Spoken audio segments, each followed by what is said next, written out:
দীর্ঘ আন্দোলনের ফলে চালু হয়েছিল বেলদা হাওড়া লোকাল ট্রেন। আগামী ৩রা জানুয়ারি থেকে ওই ট্রেনটি অনির্দিষ্টকালের জন্য বন্ধ হয়ে যাবে বলে রেল কর্তৃপক্ষ বিজ্ঞপ্তি জারি করেছে।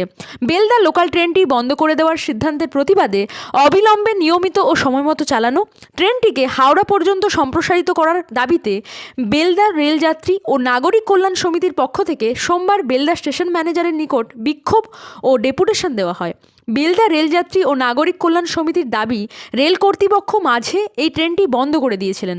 একটানা ৯ মাস আন্দোলনের ফলে তা চালু করতে বাধ্য হয়। দুজোড়া লোকাল ট্রেন আরও চালু করতে হবে। উত্তর ভারতগামী দক্ষিণ ভারতগামী দুটি ট্রেনের স্টপেজ বেলদা স্টেশনকে দিতে হবে এবং অবিলম্বে ২৪ নম্বর রেলগেটের উপর ওভারব্রিজ নির্মাণের কাজ শুরু করতে হবে।